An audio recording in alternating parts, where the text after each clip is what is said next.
창세기 12장. 여호와께서 아브라함에게 말씀하셨습니다. 네 고향, 네 친척, 네 아버지의 집을 떠나 내가 너에게 보여주는 땅으로 가거라. 내가 너를 큰 민족으로 만들고 너에게 복을 주어 네 이름을 크게 할 것이니 네가 복의 근원이 될 것이다. 너를 축복하는 사람에게는 내가 복을 주고 너를 저주하는 사람에게는 내가 저주하리니 땅의 모든 족속이 너로 인해 복을 받을 것이다. 그리하여 아브라함은 여호와께서 말씀하신 대로 떠났습니다. 롯도 아브라함과 함께 갔습니다. 아브라함이 하란을 떠날 때 나이는 75세였습니다. 그는 아내 사레와 조카 롯과 그들이 모은 모든 재산과 하란에서 그들이 얻은 사람들을 데리고 가나안 땅을 향해 떠나 가나안 땅에 이르렀습니다. 아브라함이 그 땅을 지나 세겜 땅 모레의 큰 나무 앞에 이르렀는데 당시 그 땅에는 가나안 사람들이 살고 있었습니다. 여호와께서 아브라함에게 나타나 말씀하셨습니다. 내가 네 자손에게 이 땅을 주겠다. 아브라함은 여호와께서 자신에게 나타나신 그곳에 제단을 쌓았습니다. 거기에서 그는 베델 동쪽에 있는 산으로 가서 장막을 쳤는데 그 서쪽에는 베델이 있고 그 동쪽에는 아이가 있었습니다. 거기에서 그는 여호와를 위해 제단을 쌓고 여호와의 이름을 불렀습니다. 아브라함은 계속 이동해서 네겝으로 나아갔습니다.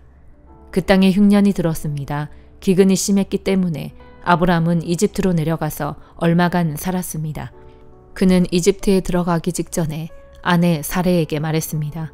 보시오, 당신은 용모가 아름다운 여인임을 내가 알고 있소. 이집트 사람들이 당신을 보고 이 여인이 아브라함의 아내구나 하며 나는 죽이고 당신은 살려줄지 모르오. 부탁이오. 당신이 내 여동생이라고 해주시오. 그러면 당신으로 인해 그들이 나를 잘 대접할 것이고 당신 덕에 내가 살게 될 것이오. 아브라함이 이집트에 들어갔을 때 이집트 사람들이 사레를 보았는데 그녀는 매우 아름다웠습니다. 바로의 신하들도 그녀를 보고 바로 앞에 가서 칭찬을 했습니다. 그래서 사레는 바로의 왕실로 불려 들어갔습니다. 바로는 사레 때문에 아브라함을 잘 대접해 주었습니다. 그래서 아브라함은 양, 소, 암수, 나귀, 남녀 하인들, 낙타를 얻었습니다. 그러나 여호와께서는 아브라함의 아내 사레의 일로 인해 바로와 그의 집안에 큰 재앙을 내리셨습니다. 그러자 바로가 아브라함을 불러 말했습니다. 네가 어떻게 내게 이럴 수 있느냐? 그녀가 네 아내라고 왜 말하지 않았느냐? 왜 너는 그녀가 네 여동생이라고 말해서 내가 그녀를 아내로 얻게 했느냐?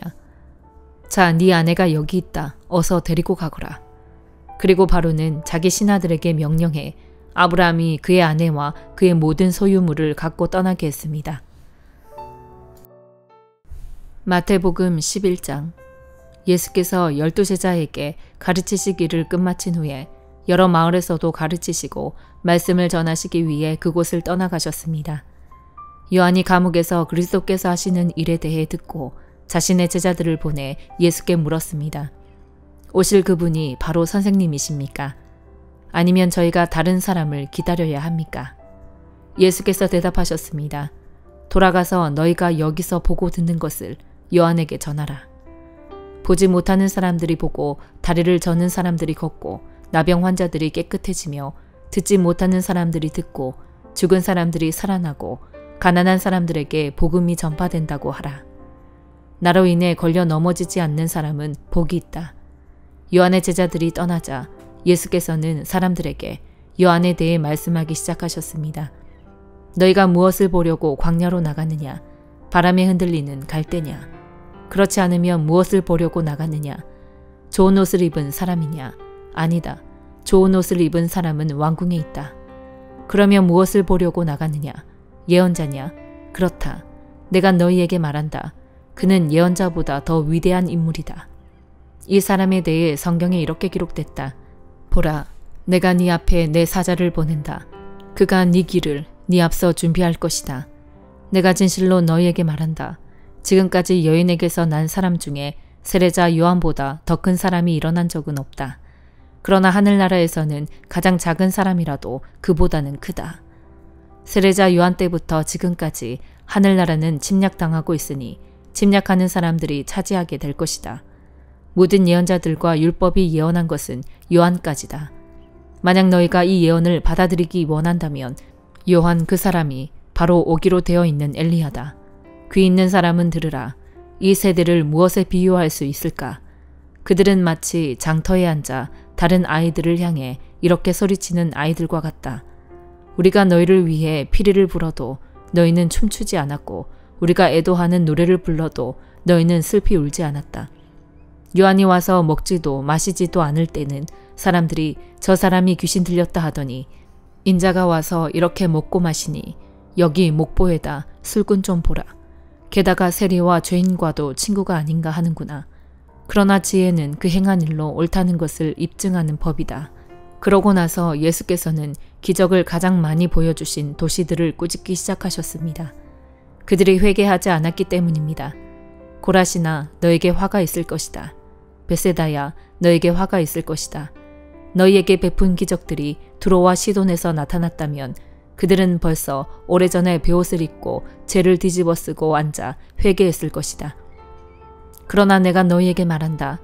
심판날에 두로와 시돈이 너희보다 견디기 더 쉬울 것이다. 그리고 너 가버나움아, 네가 하늘에 들려 올라갈 것 같으냐? 아니다. 너는 저 음부에까지 내려갈 것이다. 너에게 베푼 기적들이 소돔에서 나타났다면 그 도시가 오늘까지 남아 있었을 것이다. 그러나 내가 너희에게 말한다. 심판날에 소돔 땅이 너희보다 더 견디기 쉬울 것이다. 그때 예수께서 말씀하셨습니다. 아버지, 하늘과 땅의 주님, 제가 찬양합니다. 이 모든 것을 지혜롭고 학식 있는 사람들에게는 감추시고 어린 아이들에게는 나타내셨습니다. 그렇습니다. 아버지, 이것이 바로 아버지의 은혜로우신 뜻입니다. 내 아버지께서 모든 것을 내게 맡기셨습니다. 아버지 외에는 아들을 아는 사람이 없고 아들과 또 아들이 택해 계시해준 사람들 외에는 아버지가 누구인지 아는 사람이 없습니다. 수고하고 무거운 짐을 진 모든 사람은 다 내게로 오라. 내가 너희를 쉬게 할 것이다. 나는 마음이 온유하고 겸손하니 너희는 내 멍에를 메고 내게서 배우라. 그러면 너희 영혼이 쉼을 얻을 것이다. 내 멍에는 매기 쉽고 내 짐은 가볍다. 느헤미야 1장. 하가랴의 아들 느헤미야의 말입니다. 아닥사스다 왕 20년 기슬르월 내가 수산성에 있을 때에 내 형제 가운데 하나니가 몇몇 사람들과 함께 유다에서 왔습니다. 그래서 나는 포로로 잡혀오지 않고 그곳에 남아있는 유다 사람들의 안부와 예루살렘의 형편을 물었습니다. 그들이 내게 말했습니다. 포로로 잡혀오지 않고 그 지방에 남아있는 사람들은 지금 큰 고난과 수모를 당하고 있습니다. 예루살렘 성벽은 무너졌고 그 성문들은 다 불에 탔습니다. 나는 이 말을 듣고 그만 주저앉아 울고 말았습니다. 나는 몇 날 며칠 동안 슬픔에 잠긴 채 금식하면서 하늘의 하나님 앞에 기도하며 말했습니다. 하늘의 하나님 여호와, 크고 두려운 하나님이여, 하나님을 사랑하고 그 계명을 지키는 사람들과 맺은 사랑의 언약을 지키시는 하나님이여, 주의 종들인 이스라엘 백성들을 위해 주의 종이 밤낮으로 주 앞에 기도하니 주께서는 귀를 기울이시고 눈을 떠서 이 기도를 들으소서. 저와 제 조상의 집을 비롯해 우리 이스라엘 족속이 주님을 거역했던 죄를 고백합니다. 우리가 주께 매우 악하게 굴었습니다. 주께서 주의 종 모세에게 주신 계명과 율례와 규례를 우리가 지키지 않았습니다.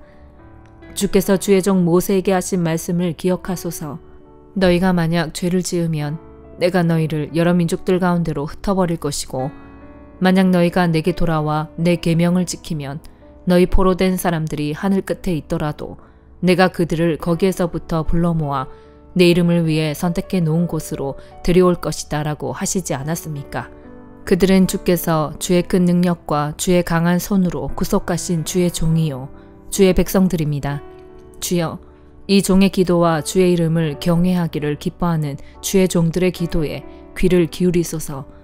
오늘 주의 종이 이 사람 앞에서 은총을 입고 잘되게 하소서. 그때 나는 왕에게 술을 따라 올리는 사람이었습니다. 사도행전 11장. 유대에 있는 사도들과 형제들이 이방 사람들도 하나님의 말씀을 받았다는 소식을 들었습니다. 그래서 베드로가 예루살렘에 올라갔을 때 할례받은 신자들이 그를 비난하며 당신이 어떻게 할례받지 않은 사람들의 집에 들어가 그들과 함께 식사를 할 수 있소? 라고 물었습니다. 베드로가 입을 열어 그 일의 자초지종을 차근차근 설명하기 시작했습니다. 내가 요빠에서 기도하다가 비몽사몽간에 환상을 보았는데 하늘에서 큰 보자기 같은 게 내 기퉁이가 묶인 채로 내가 있는 곳까지 내려오는 것이 보였습니다. 내가 그 안을 들여다보니 4발 달린 땅의 짐승들과 들짐승들과 기어다니는 것들과 공중의 새들이 있었습니다. 그때 베드로야 일어나 잡아먹어라 하는 소리가 내게 들렸습니다. 그러나 나는 말도 안 됩니다. 주님, 불결하거나 더러운 것은 한 번도 제 입에 들어간 적이 없습니다. 라고 대답했습니다. 그런데 하늘에서 다시 하나님께서 깨끗하게 하신 것을 불결하다고 하지 마라 하는 음성이 들려왔습니다.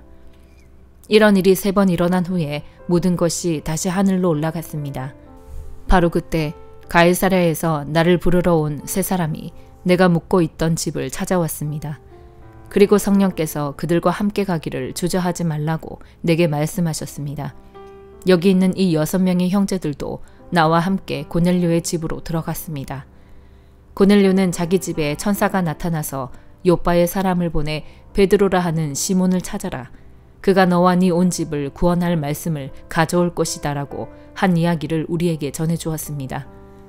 내가 말을 시작하자 성령이 처음 우리에게 내려오신 것처럼 그들에게도 내려오셨습니다. 그때 나는 요한은 물로 세례를 주었지만 너희는 성령으로 세례를 받을 것이다 라고 하신 주의 말씀이 생각났습니다. 그러니 하나님께서 주 예수 그리스도를 믿는 우리에게 주신 바로 그 선물을 그들에게도 주셨는데 내가 누구라고 감히 하나님을 반대할 수 있겠습니까? 그들은 이 말을 듣고 더 이상 할 말이 없었습니다. 그들은 하나님을 찬양하며 그렇다면 하나님께서 이방 사람들에게도 생명 얻는 회개를 허락하신 것이로군요 라고 말했습니다. 그 무렵 스데반의 일로 인해 핍박을 받아 뿔뿔이 흩어진 사람들은 페니키아, 키포로스 그리고 안디옥까지 건너가 유대 사람들에게만 말씀을 전하고 있었습니다. 그런데 그 가운데 키포로스와 구레네 출신인 몇 사람은 안디옥으로 들어가 그리스 사람들에게도 주 예수의 복음을 전하기 시작했습니다. 주의 손이 그들과 함께 하셔서 많은 수의 사람들이 믿고 주께 돌아왔습니다. 이 소식이 예루살렘에 있는 교회에 전해지자 그들은 바나바를 안디옥으로 보냈습니다. 바나바는 안디옥에 도착해 하나님의 은혜가 내린 것을 보고 기뻐하며 온 마음을 다해 주께 끝까지 충성하라고 그들 모두를 격려했습니다. 그는 착하고 성령과 믿음이 충만한 사람이었기 때문에 수많은 사람들이 주께 나오게 됐습니다. 그리고 바나바는 사울을 찾으러 다소로 가서 그를 만나 안디옥으로 데리고 왔습니다. 그리하여 바나바와 사울은 1년 내내 그곳 교회에 머물면서 많은 사람들을 가르쳤습니다. 그리고 안디옥에서 제자들은 처음으로 그리스도의 사람이라고 불리게 됐습니다. 이 기간 동안 몇몇 예언자들이 예루살렘에서 안디옥으로 내려왔습니다. 그들 가운데 아가보라는 사람이 있었는데 그가 일어나 로마 전역에 심한 기근이 들 것이라고 성령으로 예언했습니다. 이 일은 글라우디오 황제가 다스리는 때에 일어났습니다. 제자들은 각자 자기 형편에 따라 유대에 살고 있는 형제들을 돕기로 했습니다. 그들은 이렇게 해서 모은 헌금을 바나바와 사울 편으로 예루살렘 교회 장로들에게 보냈습니다. 아멘.